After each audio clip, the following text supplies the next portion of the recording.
Hello everyone and welcome back to Study Solving. For this one, we have a pretty intense study and it's called Diagonal Chaos. So pause the video, it's white to play and win, see if you can solve it, take a good 10 to 15 minutes to try and get this one and see what you can come up with. Pause the video. Okay, welcome back everyone, and I'm pretty keen to go through this one. This one is it's a intense one. And it makes little sense before you understand the actual idea. So the idea in this position is, okay, you want to play the move f7. Now, can you play f7 right away? I guess we can try. If you play f7, what happens? Just bishop takes f7 and the most you can make is a draw. So now if you move the rook, let's say you play rook g4. Now the issue is this d4 check is coming, blocking the bishop's diagonal and opening up a front of attack from the queen. So this is not possible. If we take, we can only simply make a draw after king g7. Let's say we play rook f4, d4 check is similarly going to be bad for us. And the king just comes up and we have nothing here. So simply we can't play the immediate move of f7. Now, then you're probably thinking, okay, we can't play f7, but okay, I want to move the rook such that I can play f7. But you can't move the rook to any square. Let's say you choose d3. The issue is the same as before. You play d3. Now what they can do is, now f7 is not really a threat. So they could probably play bishop takes e6, I believe is good. Now when you play f7, they have d4. And this check is pretty bad for you. And after this, now you can even simply take the pawn. And after bishop d4, king g8, there's no win here for the white pieces. So what do?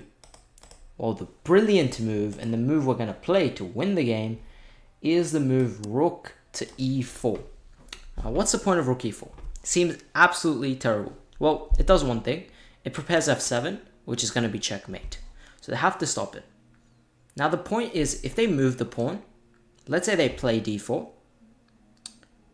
Now simply we can take it. We can simply take it, I believe. And the point is there was no check. I believe this is winning. Yeah, this is simply winning. And f7 is going to follow, and there's nothing they can do. f7 here, and we can just make a queen, and we're up too much material here. Now, of course, you're saying, okay, what if they take? Well, now you play the move king to g2. This is the only move to win the game. Everything else doesn't win. Now, what's the point of king g2? We have to stay on the diagonal. If we play king e3, they can take our pawn with check, and they can basically hunt us down with just checks. They can keep checking us, eventually take our bishop, and there's nothing we have in that position. So we have to hide the king, and the best way to hide it is play king g2. Now you might think, okay, there's no checks this way, but I can push the pawn again. Well, now we play king g1, and the king is completely hidden from checks. So now that the king's completely hidden from checks, we're threatening f7. They have to do something. Now, they can't play a move like queen e6, f7, just to demonstrate. This would be checkmate. After queen f6, we would take it, and this king is simply checkmated. They can't do that. Let's say they play a move like h5, making an escape square for the king. We play f7 check, king h7, and here we make a queen. And here we get to the second point of this puzzle. These dark squares are super weak. And black has no checks. So now let's say they play a move like queen c7. We can simply bombard them with checks. So queen f5 check is a good start. King h6, queen f6, king h7. Here queen h8, king g6, queen g8, and this is just winning. You're up too many pieces, the king is too weak, and you're going to win this game pretty easily. And that's simply the puzzle. Basically, we have to sacrifice the rook to open up a front for the bishop, while simultaneously staying away from the checks. So this is why this is called Diagonal Chaos, because it's pretty chaotic. It's very hard to spot in a game, but this whole pattern does exist.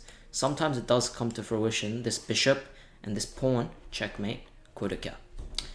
So well done if you got it, and see you guys all tomorrow.